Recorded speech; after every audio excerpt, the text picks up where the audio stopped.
Hello, my name is Troy Denton.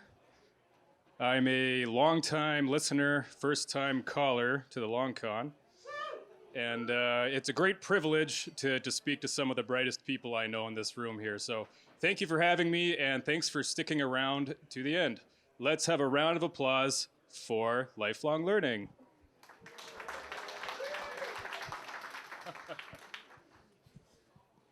So the project that Robert and I have elected to work on might be the craziest thing I've ever elected to work on, and we call it reconfigurable computing. So what does that entail? What does that mean? I'll break it down to a human analogy. I'm told there are people on this earth, they call themselves bodybuilders. They like to get together in sweaty, dark, brick-themed rooms, and they lift heavy objects over and over again. Myself, like a lot of you, have what I call a shitty IT body, so I don't really know what that's like. But I have on good authority that they get really good at lifting things after doing it a lot and looking at their own technique. So if people can do that, if they can improve by doing the same thing over and over again and analyzing their own efficiencies, well, what if computers could do that? Why can't computers do that? So that's kind of the crux of our project here. Why did we elect to do such a crazy thing? The answer, plainly, is the same reason you're all here today. We just like doing nerdy shit. That's really all it is. My input into our meetings to figure this out, I'm something of an embedded systems designer, and I wanted to take the next step and do something with a DDR3 chip in it.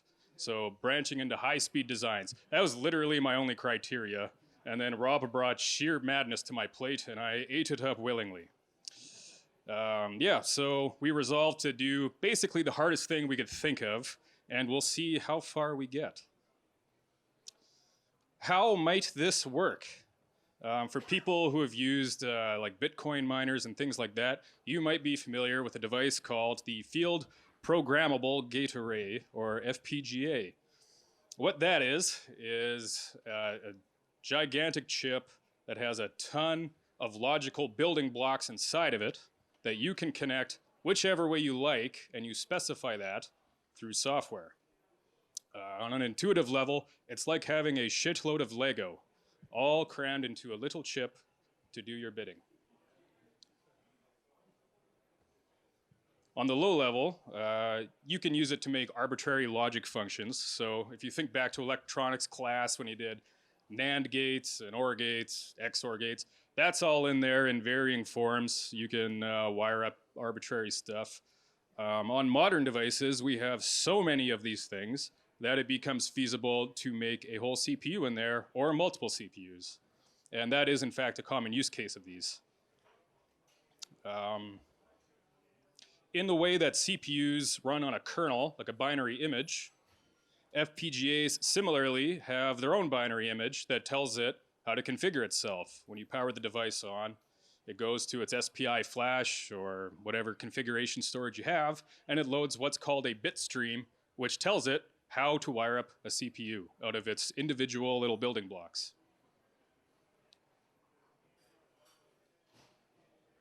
Yes, old memes. I'm umming a lot. I haven't practiced this, by the way. Thank you for your patience. So Rob and I are open source aficionados, to say the least. I would call it quasi-religious fervor with which we use these systems. It really helps us in analyzing workloads and CPUs because we can dig into the system internals and use debugging symbols to see what things are doing and to help us analyze the systems a little easier. I won't say it's impossible to do this on a closed source system, but it would certainly be harder. So the general workflow that we have envisioned and embarked on to make a computer that improves itself looks a bit like this. We first use profiling tools and debugging symbols to figure out where a program might be slow. So think of like a non-hardware accelerated SHA-256 algorithm that's going to take some CPU time. We would be able to easily pick that out. We can then use these results to figure out and focus efforts on what should be optimized. And we can use existing tools with limitations to convert these logical functions into a hardware implementation. So instead of a C library, it might shuffle out to be some pipelined data flow that we can put in a digital logic form. We can then use existing tools to fold these improvements back into that binary image that is the CPU. And then the next time you boot the system or do some smarter tricks, you can then take advantage of these modifications to the CPU to make your programs run faster. This would be really hard to do on a generic level because, you know, you add to a CPU, a new instruction comes out, you would have to compile your software to use that new instruction. That's not terribly useful unless you have way more time than money. So our approach is to be able to flip out library functions. So that'll, using, for example, LD preload on Linux, instead of loading libssl, load like libssl_FPGA, and then the calling software really wouldn't know the difference that it's using a performance-enhanced version of the same stuff. The system design, we're kind of tiering this presentation in layers. I'm the hardware guy, so I'll indulge you in the hardware here. And I welcome you to join me into the madness of high-speed electronic design and FPGA tomfoolery. There's a lot of vendors out there, and a lot of them you have to use their specific software to do things. As referenced, my religious fervor doesn't let me do that, for better or worse. So we're electing to use the Lattice semiconductor options, which have been reverse engineered by the open source community. So the first one on the left, that's an ICE40 device that has been around for a few years. Project Ice Storm was the project that reverse engineered that and lets you write FPGA bit streams with open source tools. I don't know how long ago the ECP5 was released. I feel like it was only a year or two or something, about a year. It is a far more capable device that's also been reverse engineered, and it is way the hell bigger. So the ICE40 has just shy of 8K programmable logic cells. The ECP5 readily kicks the shit out of that with like 85,000. It is an absolute workhorse. They are also quite inexpensive. So you go to Memory Express, you buy a new CPU, you're easily dropping hundreds of dollars. One of these little chips is like $15. Granted, it's not like an i7, but it can do some pretty incredible stuff for $15.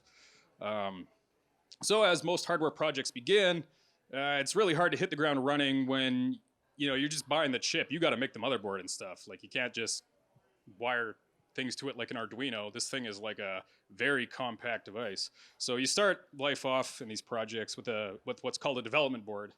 So this is the architecture that we found here, the Versa. You can pick it up on DigiKey and get it tomorrow if you order before 6 p.m. It's got PCIe, a whole complement of cool high-speed features, and it's a good starting point. Where we intend to go is with custom hardware. That was my whole motivation to do this. I want to make some really cool hardware. So we found an incredible open source design called the Orange Crab. I don't know why. There's no explanation why it's called that. But it is open source hardware. All the design files are totally on GitHub. They did it in KiCad, which is awesome. Some people will make open source hardware, but they'll make it in a program you have to pay to use, which is to say it's a pretty useless endeavor. But KiCad is totally free and open. It's developed by the people at CERN, so if it's good enough for the Large Hadron Collider, I think it's good enough for my weird hobby project. Yeah, so that's it in the top right corner. Uses DDR3, part of my design goals. Greg Davil is the designer. I've reached out to him by email. He's been like super helpful and like following up to see like how I'm doing and stuff. Just an incredible experience. Our general architecture is to make it a modular design so that we can plug a couple of these in together, more on that later, with some cross connections in place.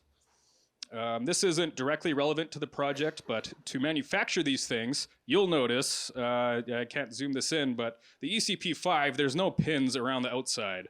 All the pins are under the device. They're like little balls of solder. They call it a ball grid array. So to solder this thing, you have to actually bake it. You put like little beads of solder, and you place it carefully. And I've found designs to make a hot rodded toaster oven that, apart from being a total fire hazard, looks really cool, and I'm super excited. So they've taken a toaster oven, they've put more elements into it, and like insulated it. It's an incredible beast. So we do have some hardware designs in place. I was really hoping to get some ready for the conference, but it turns out the design tolerances are super tight, and that amounts to really long lead times. So you guys get a 3D rendering. That's what you get. So at a high level, this is the modular kind of board. It features the ECP5, that's the square chip in the middle, and the DDR3 RAM is to its right. The high-speed PCB design, you know, a lot of people don't really think about PCBs as being any more than a bunch of wires, but it's really like a high-speed transmission bus. Like, it's probably one of the more important parts of the design, so that's that. It has a serial console access for debugging and JTAG access for even harder debugging, which will certainly happen. And on the flip side, it has headers to be plugged in a modular way, and the ability to populate an SD card. If you see all these bits of dust below the SD card, those are like capacitors and bus termination resistors and stuff that are mind-bogglingly small and hard to assemble. But we're gonna try it. The general architecture of how this modular thing will work, we'll have two devices that access multiplexed resources. So the idea being that one device can analyze itself and cook up a optimized CPU edition. It can then hand execution over in some roundabout way to a secondary device to then boot up and take over. The reason we have to do this is because the FPGAs can't change themselves in runtime. There are some provisions, but they're very half-baked and not all that useful, frankly. So the general idea is they both have access to the peripherals. On the onset, we were thinking a shoot the other node in the head kind of design where you, hey, other CPU, I made this new design. You're gonna reboot now, and you're gonna reboot with this image that I give you. And they can both kind of coordinate each other. That gets kind of hairy and weird, so we've elected to have a judge, jury, and executioner chip that handles all of the bringing things up and down and when requests get serviced. So the FPGAs can be very complicated. Our little executioner chip can be very simple. A little Atmel would work. Some of the challenges we're facing. This pile of like abstract spaghetti, by the way, is what I've been staring at for weeks on end, and it's burned into my retinas at this point. These are the high-speed buses connecting the ECP5 on the left with the DDR3 on the right. The design tolerances I was talking about previously mostly relate to what are called vias, which connect different layers of the circuit board. This design we're aiming to do in 4 layers. And the device pitch is so fine that the vias that connect these layers, they're operating on sub-millimeter levels. So there's only, I don't know, less than half of the manufacturers I've reached out to can even do that. So it winds up being expensive and taking quite a while to get a design made. So that's one challenge. Another one is the high-speed signals themselves. So you notice that some of these lines, the wires, the yellow ones, are like squiggly and weird, and they're next to these ones that are straight and not very weird. Why might that be? So with DDR3, you need to make sure that the signals you're sending out all arrive at the same time. Otherwise, it's going to get confused because you're operating at such high speeds. This is just a thing that comes into play. All your wires, in effect, become transmission lines, and you need to account for that.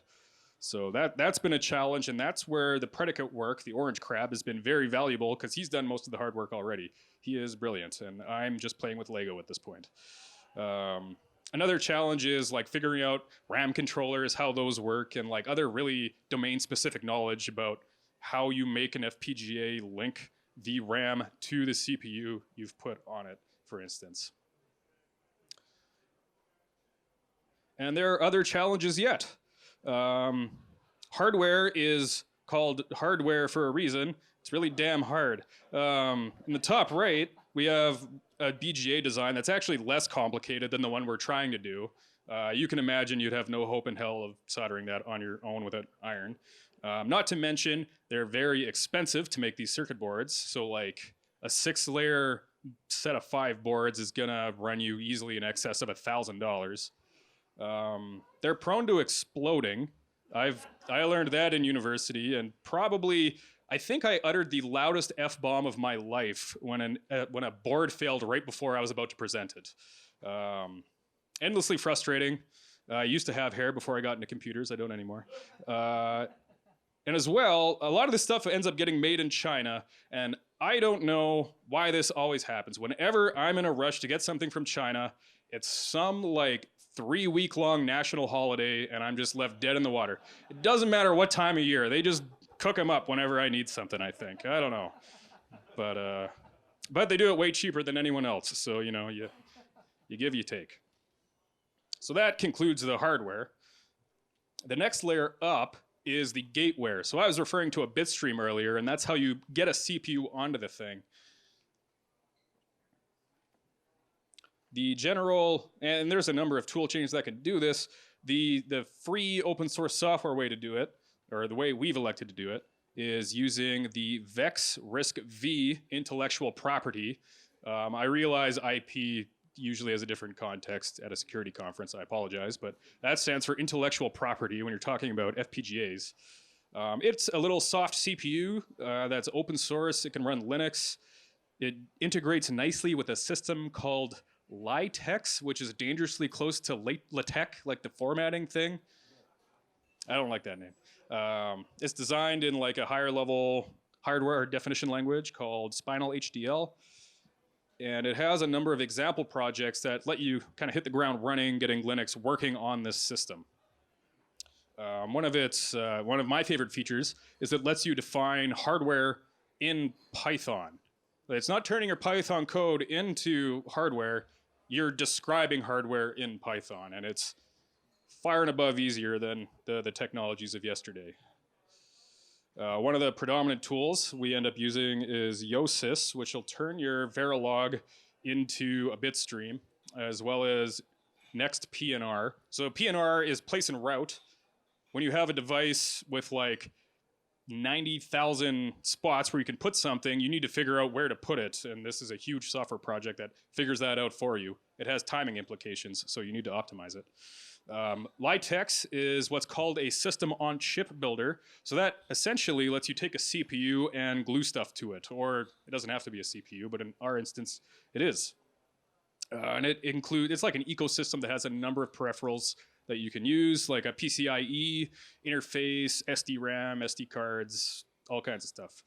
And MyGen, this is a theme where like I don't know how to pronounce any of this stuff, but I think it's MyGen, is the Python library that you use to define hardware. So the workflow looks like this. Python's really easy. It gets turned into Verilog, which is brain-numbingly insane, and then it gets turned into your bit stream, in a nutshell.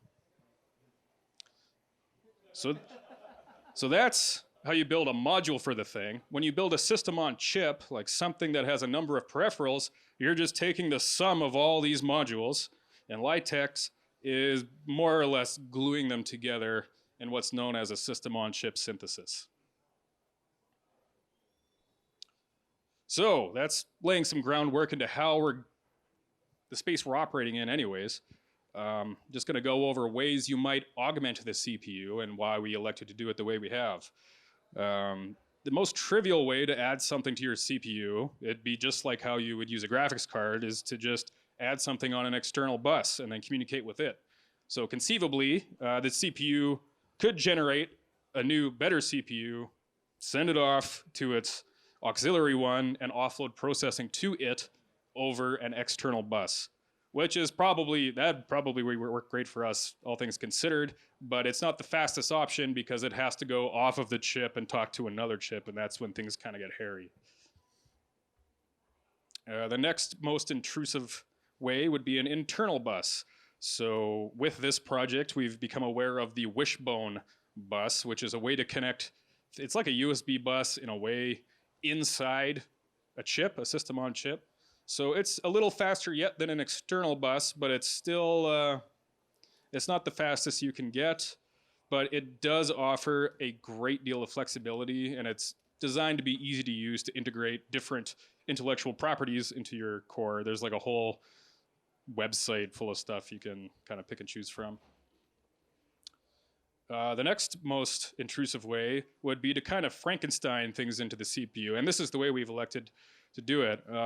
If you can think back, like back when you used to care about where like your interrupt addresses were and things like this on your computer, this is operating in the same way. When we want to write bits to a register in our hardware, our custom hardware, we just write that to a memory address. And the CPU knows to route that to this hardware block, for instance. So this might be how like old disk controllers, maybe modern ones work that way too. I have no idea. I don't even really care. But memory mapped I/O is the old term for it. In the FPGA parlance, they call it a CSR interface, or a configuration status register. And then the next most intrusive, the most intrusive way is to actually augment the instruction set. So RISC-V, the reason why we picked it initially is because you can actually modify the instruction set, and they even have a plugin system. So you can create whatever crazy instructions you want, and that gets into really experimental territory, and is frankly way smarter than I care to be at the moment. But it is an option. It's worth exploring at some point. And that is the purview of the hardware complement. I'd like to pass it off to Rob, who's going to make it sing and dance for you. Robert Keizer, everyone. Thanks, Troy. So yeah, my name's Rob Keizer. Troy very graciously put up with my crazy harebrained ideas, so you should all thank him very nicely. So there's this thing called an FPGA. We've got some system on a chip on it, so you need to make it do something. To do that, you need software. So you build all the things. After cobbling together a whole bunch of different projects, you end up, I think there was like 5 different projects or something like that on GitLab. Thankfully, all open source. You end up with like 50 commands. Yeah, 3 repos apparently. So yeah, not that bad, but trying to get that working is a pain. Anyways, you end up building the CPU. So basically the VexRISC-V architecture is defined in a programming language. You then take that and compile it. So I just want to make sure everybody understands, like, this isn't just like, oh yeah, I compiled a program for the CPU. No, you compiled how the CPU operates, including all the pipeline stages. So you can have a 2-stage, you can have a 3-stage, whatever you want. System on a chip goes on, basically includes all the stuff. We've been over this. You have to build that. There are systems for it, thankfully. Build root, same kind of thing. Thankfully, the Linux on LiteX would basically starts off where you can actually relatively simply get a simulator going, where you are running VexRISC-V CPU, and because it's using the build root system, it will actually let you build the Linux kernel for that CPU architecture, which is actually kind of nice. Very nice. So you end up with this, which is, holy shit, it ran in a simulator. It runs very slow. When I say very slow, I mean it CPU pins a modern laptop and runs, when its CPU pins when it's trying to emulate 1 megahertz, because it's actually CPU spinning on, it's emulating the actual gates, right? So this works, but as you do an interrupt and type into the console, you're gonna wait about 2 seconds before it actually prints the character. So it's a decent slow. So it runs. Yeah, don't run it in a simulator. I got it working in a simulator, and thankfully Troy was like, no, we're gonna buy the dev board and do this. And Troy put in all the work to actually get it running on the board, which by the way was not trivial, because it's not, we use a slightly different thing. That'll be later on. And we found that userland tools are really lacking in the default build root system. So they're not using stock build root, they're using build root that's then basically modified slightly. So to get programs running, since you don't have a cross compiler, because keep in mind you just compiled the CPU, you have to use this to then, yeah, get it going. Build root, it does build a compiler in there, but it's hard to get to. So that's the OS. Other than that, it is effectively a Linux system. So you end up with this Linux system that runs, that is Linux. If you were to cat proc CPU info, you'd get whatever you actually compiled on the CPU. It's a RISC-V architecture. Yeah. Also, any questions? I'm just going to keep. If there's questions outside of this section, please just ask at the end, and Troy and I'll go back and forth. But if there's questions about the OS, by all means. Software. So, profiling. We mentioned that the whole point was to self-optimize stuff, or at least that was the original idea. That's a fancy little way to profile. Profile somebody, apparently.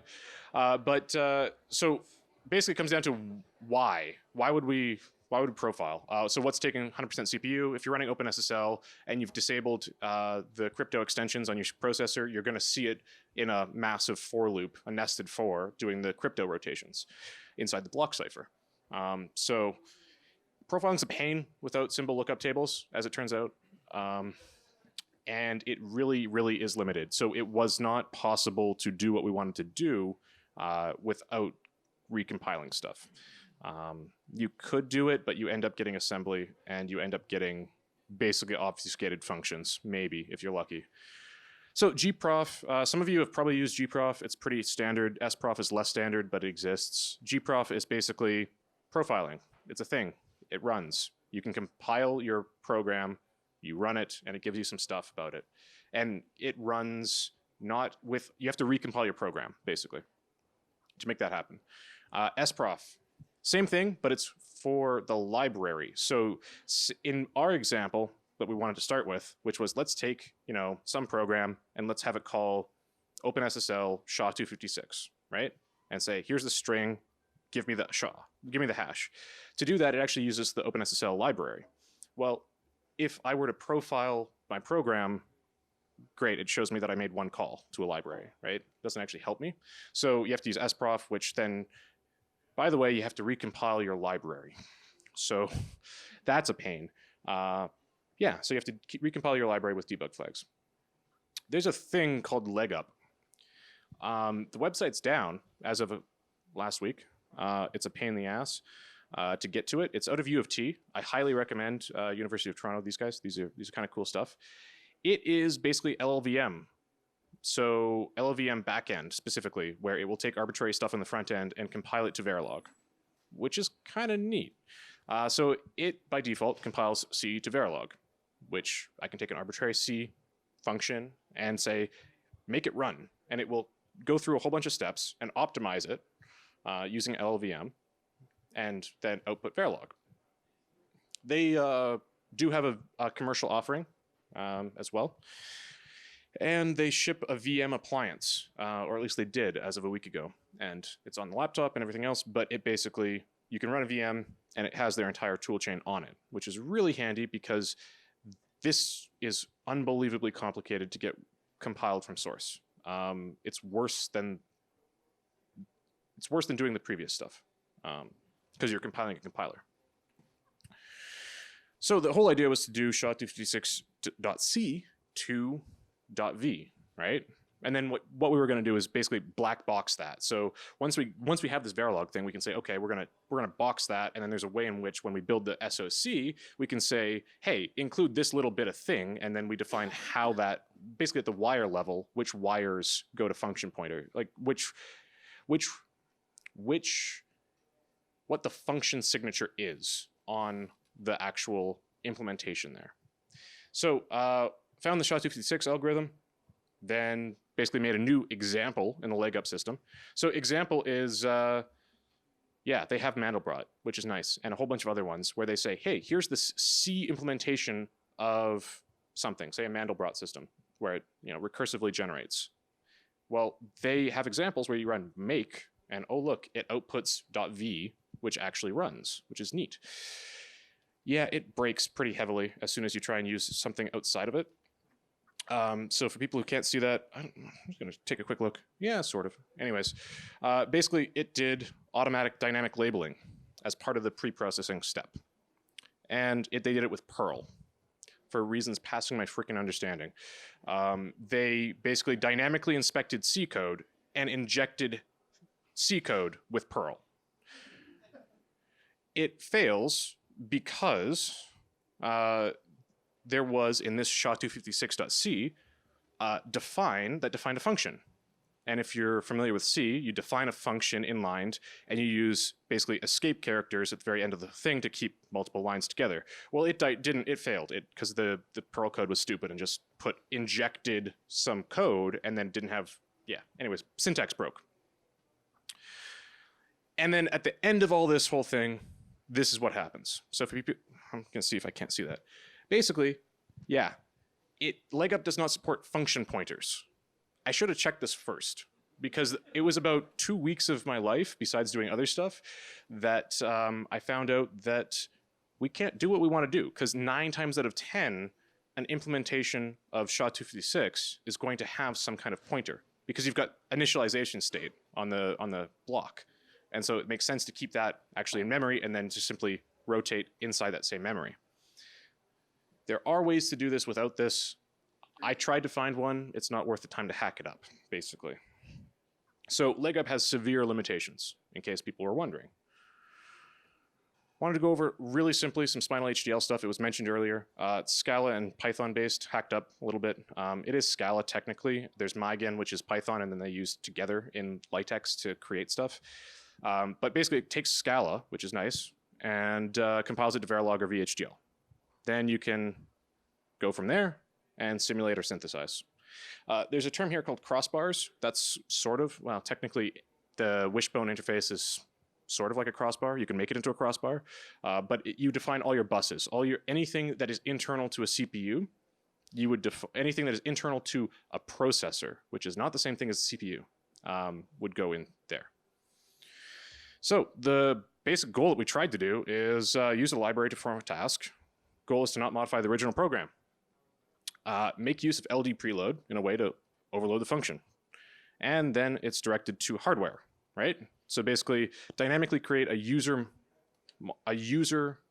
land library, a kernel module, and then hot load it, right? So you run the same command again, it hits the user land, goes to the kernel jumps it to basically hardware. That was the idea. So the novel working conclusions were basically done. So the end result of this is that we got all the pieces working independently. Trying to put them all together turns out harder than you'd think. Some of the things we did get working. Troy, do you want to grab the microphone? But Troy did expand the LiteX board's definitions. So we ended up with a Versa board that was not on that LiteX system. So Troy went ahead and did that. So it works, which is awesome. Augmentation of a CPU, basically, it works. We have some Verilog code that's example Verilog code, and you can fiddle the bits in memory on the FPGA, the physical thing, running Linux. It actually works, which is kind of neat. And integrating arbitrary, that changed color. Anyways, integrating arbitrary Verilog code into the address space, that's there. That is part of that, right? So you have this Verilog code, you need to then shove that into your SoC. So that's done. Yeah, running a Linux system. And then I shoved in a patch for the makelabels.pl to the LegUp stuff because, well, it broke. And so I had to do that. Some limitations, C to HDL is horrible. Horrible, horrible. There are some things it can't do. Just can't, right? Yeah, and then dynamically creating a Linux kernel module is hard. We created a kernel module, we created a userland thing, and we did the Verilog stuff. We did all the pieces, but doing that in a generic way is hard. Some of the crazy things, so coming soon, sooner rather than later, hopefully, actual hardware builds. So we do have that kind of spec'd out, 4-layer hopefully, maybe 6. Turns out if you ever do hardware design, Troy will tell you all about it, but 4 layers is better than 6. Cost.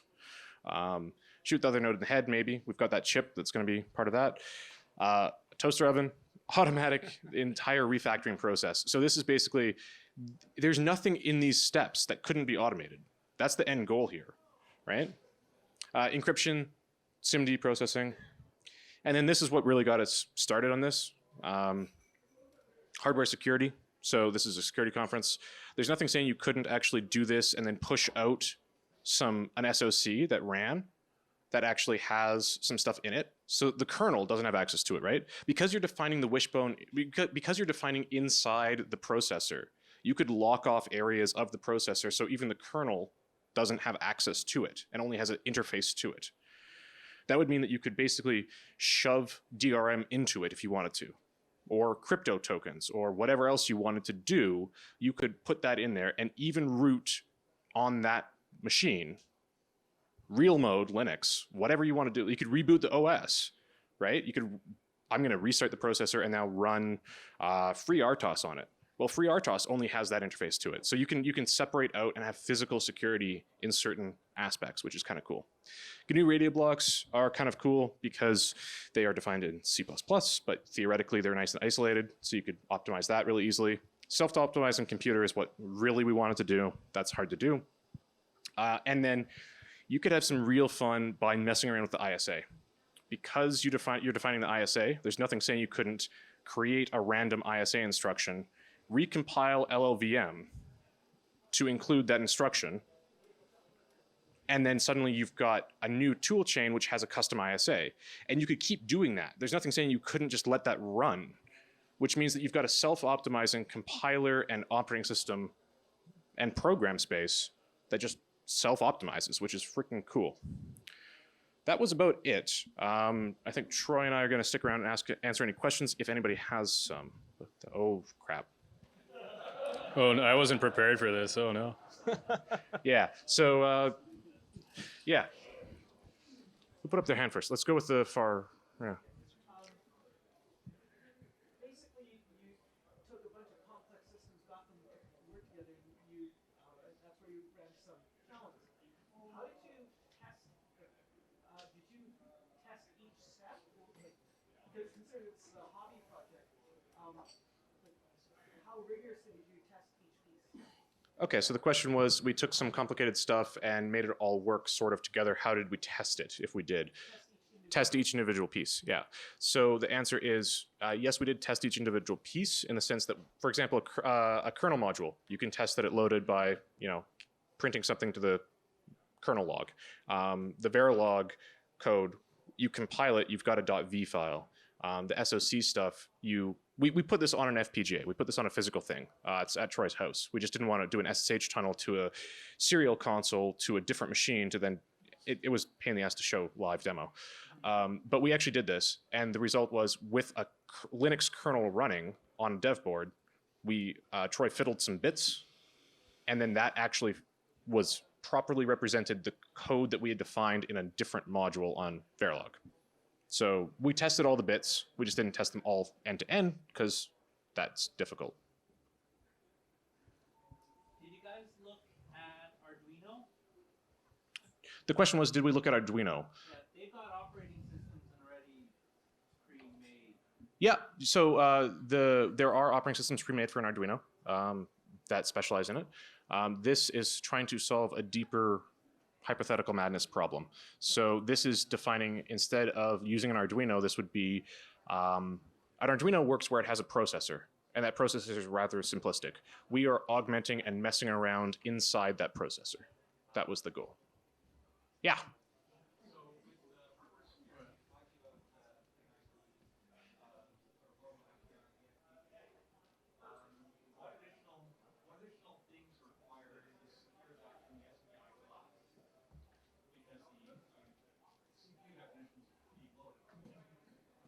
Yeah, so the question was, since the CPU, or basically the architecture of the FPGA, is being loaded through SPI, which for people who don't know is basically a serial programming interface. It's a way to communicate.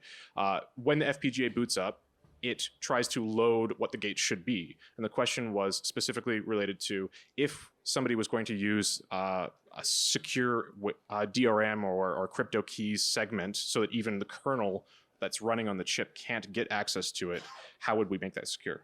You want to handle it? I can do this if you want, but The general practice of doing that, you can do encrypted bitstream as well. That's something the vendor supports, and they have tools to do that. That's not something I've explored quite yet because we still have a lot to do before we get to that kind of work. But that space has been explored by the vendors. All the major ones support bitstream encryption. Another way to look at that is the encrypted bitstream is an important piece. but you can also, there's nothing saying you couldn't actually have a classical CPU, or in our case, like an FPGA, act as an SPI master to another FPGA. And then as long as you have, like, you don't grant access to A, B will always be secure, assuming that your code is proper, if that makes sense, right? So you can bootstrap it with a secure mechanism.